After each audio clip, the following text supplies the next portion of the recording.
Anonymity, the Hacker's Guide. Disclaimer: this information is meant for educational purposes only. Hypothetical scenarios are used, and you should never attempt to use these for nefarious activities. All the anonymity tools I list can be used for secure browsing and legal penetration testing. Security School is not responsible for how you use this information. While no one may be able to tell if you are a dog or a human, they can certainly figure out who you are based on your IP address. So whenever you are doing something online, remember that you can be found. Systems will always log your IP address, and you will leave a digital footprint. Now, you may not get caught, but you should remember that it is always a possibility. I'd also like to add that you should never use your own network for nefarious activities. In other words, don't shit where you eat. So you say, okay, I don't care. How do I stay anonymous when hacking or when searching the web? Let's start with VPNs. A VPN, or a virtual private network, essentially changes your IP address to one of their IP addresses, thus not allowing your identity to be seen.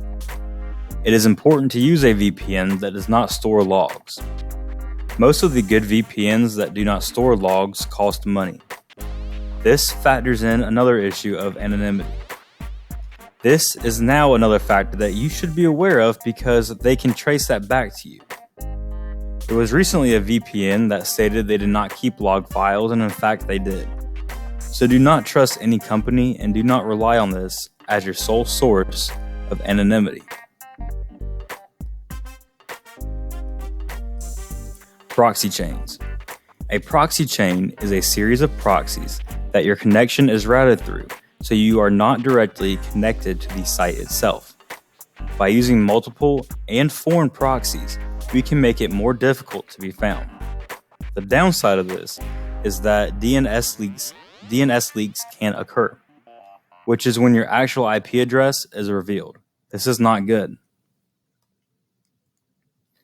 Live operating systems. A great tool to have in your arsenal is a live operating system.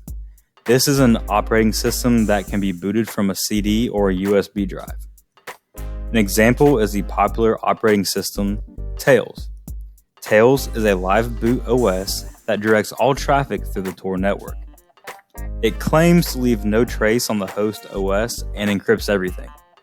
A downside of this is that you can lose all of your work if your computer dies. Also, I don't know about you, but I still wouldn't use this on my own system. I would have a burner computer but maybe I'm just a little paranoid.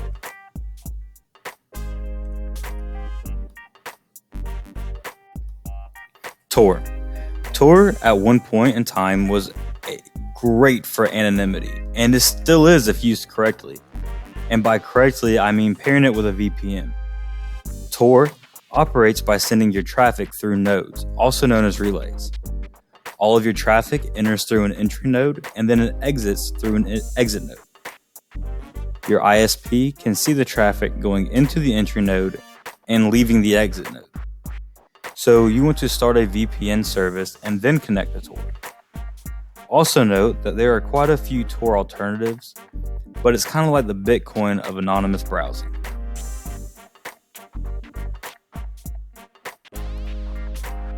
Those were just a few good examples of staying anonymous while browsing the internet.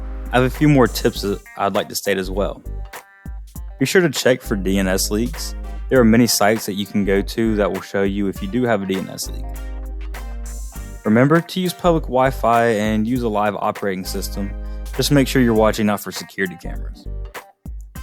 Next, you're going to want to make sure you turn your location off and leave your phone at home. If you do compromise the system, try to clear as many log files or alter log files before exiting. Lastly, do not boast about it. Do not speak about it and do not tell a soul. Boasting is the #1 way to get caught. So everyone, I will let you determine the best way for you to be secure. Leave a comment below and like, share, and subscribe.